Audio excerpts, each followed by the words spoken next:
As I picked up my gym bag and headed to the front door, I turned to Dad. Don't forget about my geography homework.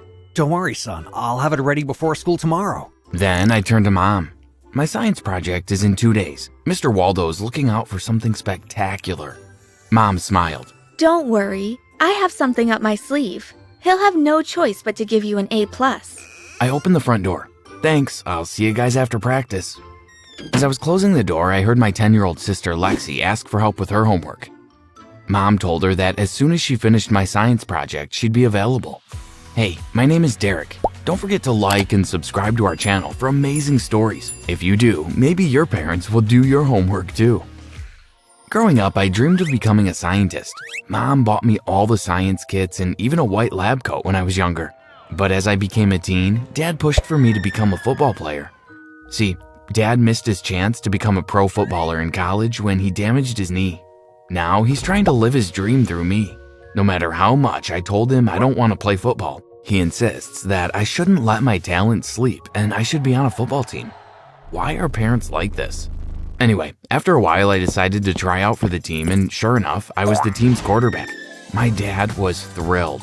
Finally, someone to carry on the Reynolds legacy. You see, I was the firstborn and only son of my parents. After me, Mom had 4 girls, so Dad depended on me to make his dream come true.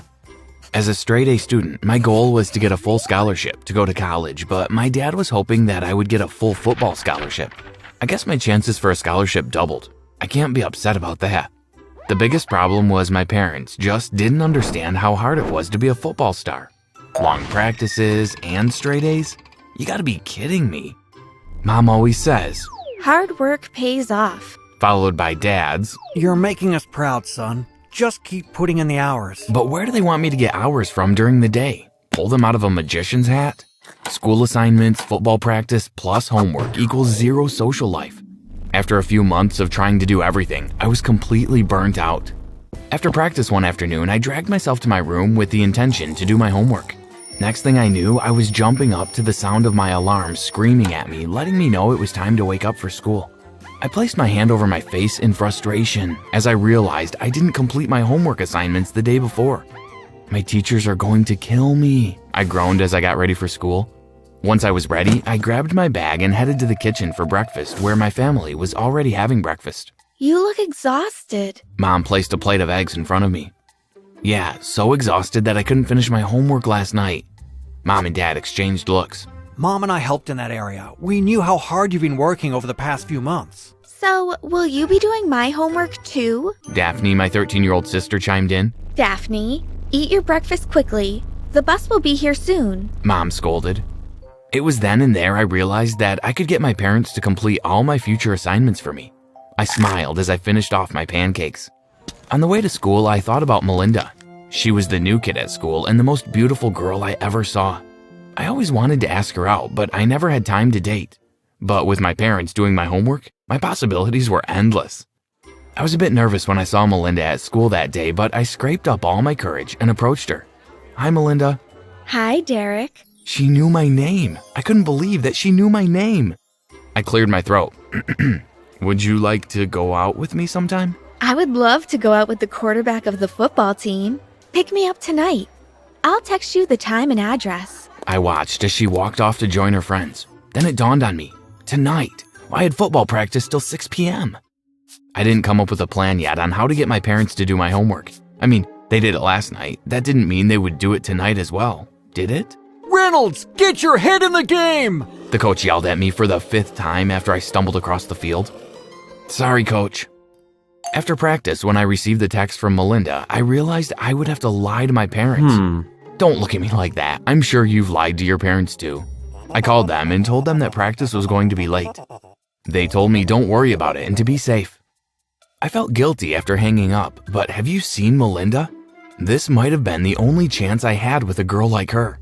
I messaged Melinda and told her I would meet her in 30 minutes. After I showered, I caught a bus to Melinda's. When she opened the door, my jaw dropped. Lying to my parents was definitely worth it. She wore a short pink dress that hugged her hips with matching accessories. Where's your car? Melinda looked over my shoulder and onto the street. Sorry, I came straight from practice. Didn't have time to go home and borrow my parents' car. I hope that the bus will be okay for tonight. My face was red with embarrassment. No, it's okay. Melinda smiled. I know a cool restaurant around here where we can hang for the night. It serves everything. Melinda and I had a great time, and while walking her home, I held her hand and was relieved when she didn't pull away.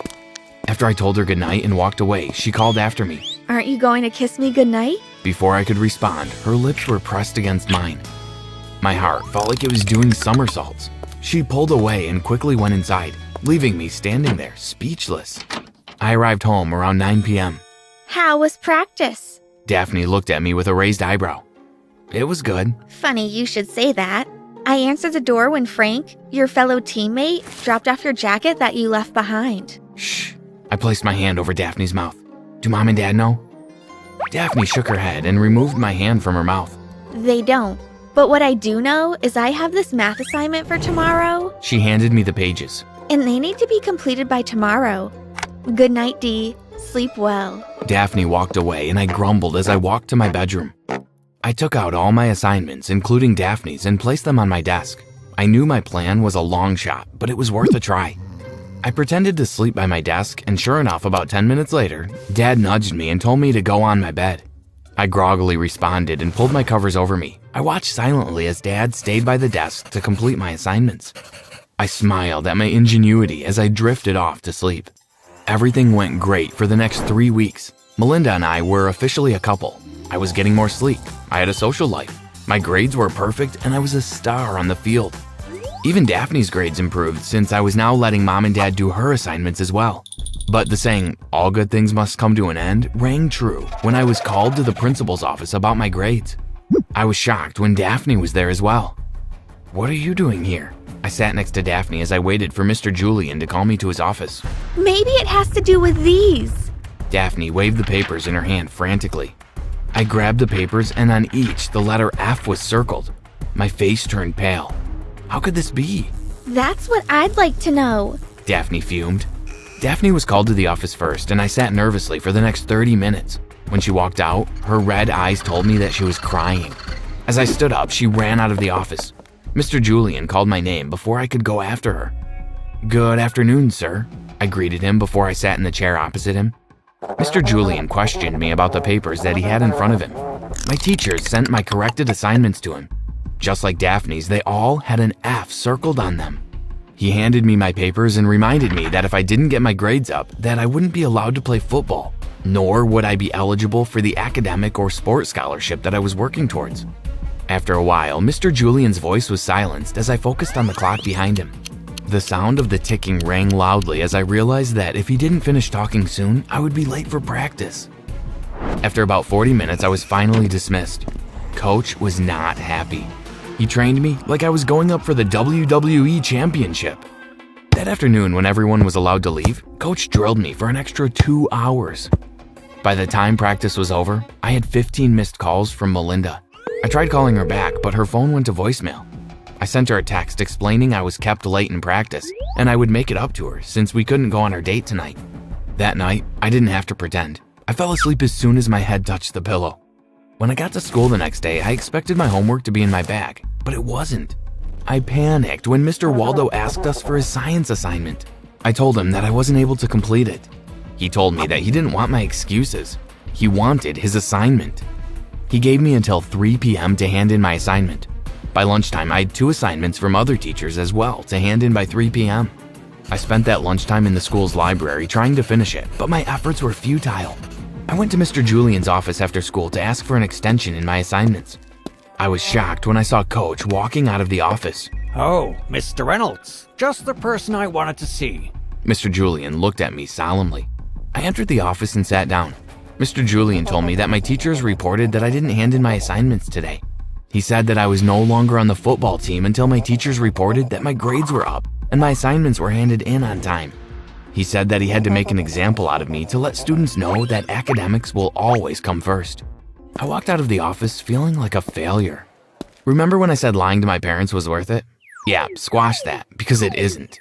Now, I may have lost the opportunity for both my scholarships. I saw Melinda as I was heading out the school gates. Hey babe, finally some light at the end of my crappy day. Or so I thought. I heard you got cut from the football team. I don't date losers. Her friends laughed and she turned her back on me.